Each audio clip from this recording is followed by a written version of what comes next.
Hey everyone, Greg Kelly here, writer and director at Creative Clones.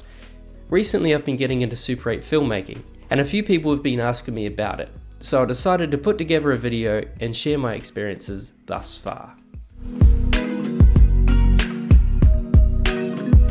There's a few ways you can go about getting a Super 8 camera. You can trawl your local flea markets, second-hand shops and garage sales and hope that you can find a bargain. You can jump on the internets and see what's out there on eBay, Amazon and other online listing worlds. Or you can raid the storage areas of elderly relatives and hope that they've totally forgotten that they had that doohickey that's been collecting dust for decades. I found my camera at Chapel Street Bazaar in Melbourne. It's a weird and wonderful market filled with what can only be described as possible haunted objects. Kind of like that episode in The Simpsons with the monkey paw, or Ed and Lorraine Warren's artifacts room. This was ideal because I was able to inspect the camera in person and see exactly what I was buying, which was the Canon 518 Auto Zoom. I recommend buying the camera in person and inspecting it, as it brings me to my next point. I did a little bit of research online before buying my camera, and I was wary to test the camera motor. Bear in mind, most Super 8 cameras will have a lock and release dial. Make sure you release the dial so you can test the camera features. It pays to have some AA batteries handy so you can test the motor and zoom features. This of course depends on the type of Super 8 camera. The only issue was the light meter battery. The battery that originally powered the light meter no longer exists or is just really difficult to find. Luckily I found an online hack that used a couple of common batteries, some foil and a paperclip.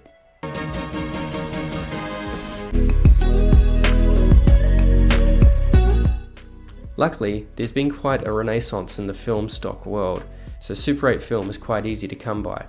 You can easily find it online, or if you live in or near a major city, your local photography shop may stock it. I get my stock from Nanolab in Daylesford, Victoria, which is a 2-hour drive from where I live, but I get it delivered as it's the cheapest I've found, even with postage on top. There's 5 different Super 8 film stocks to choose from. I've only used 2 of them, so I can only give a first-hand experience of those film stocks, but I'll go through the others. First up is the Kodak 50D, which is a film stock recommended for outdoor, as the D stands for daylight.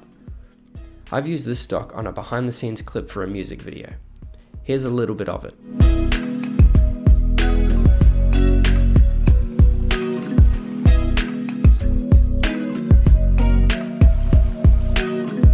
If you want to check out the whole video, I've posted the link in the description below.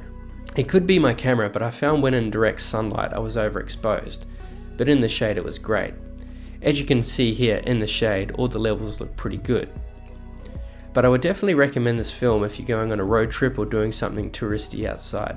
As you can see, I tried shooting some stuff inside and the lighting was just far too moody for the film. But that brings us to our next film stock, the Kodak 200T.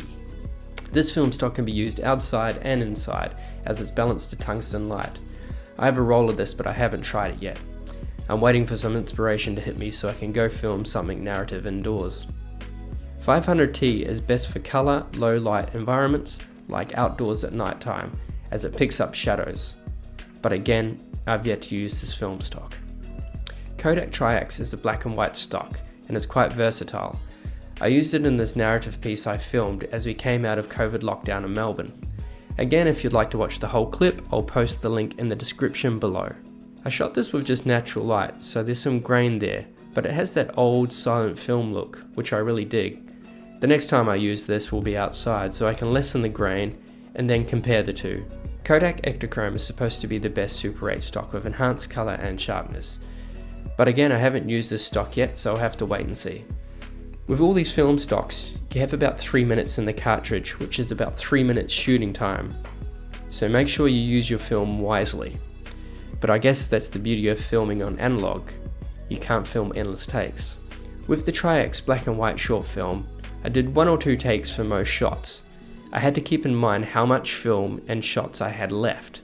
Luckily my Canon has a working film meter, so I could gauge how much film I was using compared to how many shots I had left. I've posted a link below so you can check out the Kodak website and a listing of all their film stock. You've got your camera and you've got your film. It's time to shoot. Super 8 cameras were designed as consumable home film cameras, also known as mum and dad cameras, so they're really easy to use. However, it's important to check that your light meter is working. Most cameras will have a gauge along the top of the viewfinder. You should see a needle moving to indicate your level of light. Make sure that's working. And just remember to keep in mind how much film you're using. So it's time to show off what you filmed. But first, you got to get your film processed and digitized. This is where Super 8 filmmaking can become an expensive hobby, especially if you're a struggling filmmaker. I get my film processed at NanoLab, the same place where I get my film stock, and it sets me back $40 for processing and $30 for digitizing. Otherwise, the digital version of my film is uploaded via a link to a Google Drive, and I can download it from there. If you're familiar with editing, then post-production is very straightforward. Take that digital version of your film and chop it up as you wish. I do add a touch of contrast and saturation in my footage, just to balance it out and make the colour pop in places. But otherwise, the raw film does its job if you want that nostalgic home film look. The film can behave pretty randomly sometimes too, but it makes for cool natural effects and something that you can use to transition your shots. Personally, I really enjoy working with Super 8 film. I found that it's opened up a new side of filmmaking for me, and it makes me think differently about the filmmaking process and the various mediums and formats available. It's certainly more expensive, so I feel like you really have to want it to do it, but I consider it a hobby within my filmmaking career. So as long as it's benefiting me, I'll keep doing it because it's fun. I hope this video helped if you're looking at getting into Super 8. And please feel free to ask any questions or add any comments in the comment section. Till next time.